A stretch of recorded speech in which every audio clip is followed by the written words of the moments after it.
Hello అండి. అందరూ అనుకుంటున్నట్టుగా 3i atlas ఎలాంటి భయంకరమైన పరిస్థితులకైతే దారి తీసేట్టుగా లేదు. దాదాపు నేను 2 నెలలుగా అబ్జర్వ్ చేస్తున్నాను. అనేక స్పేస్ ఏజెన్సీస్, ముఖ్యంగా నాసా కొంతవరకు మనకి ప్రొజెక్షన్స్ ఇచ్చింది. ఆ తర్వాత యుఎస్లో ఉన్న డిఫరెంట్ సిచ్యువేషన్స్ వల్ల కంప్లీట్గా అయితే ఇవ్వట్లేదు. అంటే మినిమల్ స్టాఫ్లో వర్క్ చేస్తున్నట్టుగా మనకు తెలుస్తుంది. యూరోపియన్ స్పేస్ ఏజెన్సీ యుఎస్ఏ అంటాము. తర్వాత కొన్ని ప్రైవేట్ స్పేస్ ఏజెన్సీస్ కొంత డేటా మనకి రిలీజ్ చేశాయి.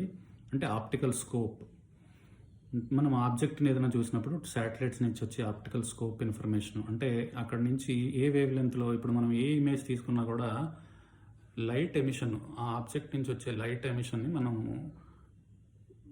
ఫంక్షనల్గా తీసుకున్నప్పుడు ఏ వేవ్ లెంత్లో వస్తుంది ఆ లైట్, అంటే ఆ వేవ్ లెంత్ని బట్టి మనం ఈ మెటీరియల్ అయి ఉండొచ్చు, ఈ ఎమిషన్ జరుగుతుండొచ్చు, ఇలా జరుగుతుండొచ్చు అని కొంత ఎక్స్పెక్టేషన్స్కి వస్తామన్నమాట.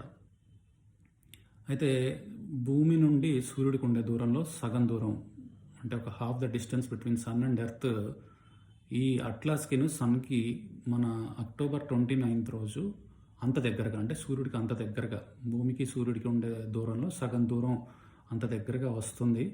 అది భూమి నుండి విజిబిలిటీ లేదు, ఎందుకంటే సూర్యుడి వెనక భాగంలో ఉంది, భూమి కనిపించట్లేదు. కొన్ని స్పేస్ క్రాఫ్ట్స్, ఆల్రెడీ ఉన్న శాటిలైట్స్, మార్స్, జూపిటర్ పరిశీలన కోసం పంపినటువంటి కొన్ని స్పేస్ క్రాఫ్ట్స్ మాత్రం చూడగలుగుతున్నాయి. అక్కడ ఏంటంటే ఎమిషన్స్ ఆధారంగా చేసుకొని కొంత సైనైడ్ గ్యాస్ కానీ, వాటర్ కానీ, different helium based gases release అవుతున్నాయి అనేది చెప్తున్నారు. అయితే అందులో కొంత నిజం ఉంది. కానీ ఏలియన్ ప్రోబ్ అని దాంట్లోంచి, అంటే ఇంటెలిజెన్స్ ఉంది, అది ఇంటెలిజెంట్ బ్రెయిన్ ద్వారా పనిచేయబడుతుంది అనడానికి ఎలాంటి ఆధారాలు అయితే ఇప్పటిదాకా కనిపించలేదు. నేను మళ్ళీ దానికి సంబంధించి నా డేటాను అప్డేట్ చేస్తాను. అయితే ఈ వీడియోలో నేను ఒక చిన్న విషయం చెప్పాలనుకుంటున్నాను. చాలా ఇంటర్నేషనల్ పేపర్స్, అంటే తెలుగు పేపర్లో రాలేదు, కానీ నేషనల్ మీడియా, ఇంటర్నేషనల్ మీడియా, పెద్ద పెద్ద national media like New York post కూడా ఏం చెప్తుందంటే, ఒక black Schwann event 29th October జరగడానికి ఛాన్సెస్ ఉన్నాయని చెప్తున్నారు.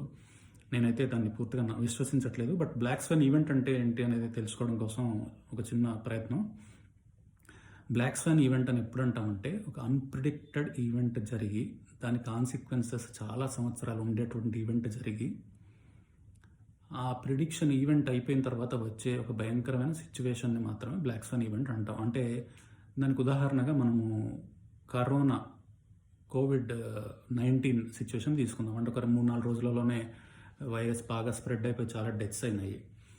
ఆ తర్వాత దాని కాన్సిక్వెన్సెస్ ఒక 3-4 years ఉన్నాయి, అంటే హ్యుమానిటీ పైన.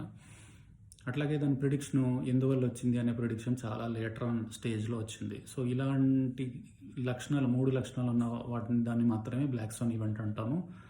మనకి ఇక్కడ అంత పెద్ద కాన్సిక్వెన్స్, అంటే మనుషులపైన ఉండే అవకాశం అయితే కనిపించట్లేదు. ఎర్త్ దగ్గరికి అసలు రావట్లేదు.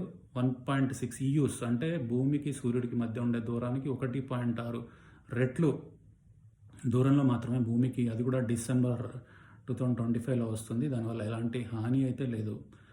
చాలామంది అయితే ఏలియన్ ప్రోబ్ అంటున్నారు. కొంతమంది బాగా ఫేమస్గా ఉన్నటువంటి సైంటిస్టులు, స్పేస్ సైంటిస్ట్, ఆస్ట్రోఫిజిస్టులు, వాళ్ళు చెప్తున్నారు.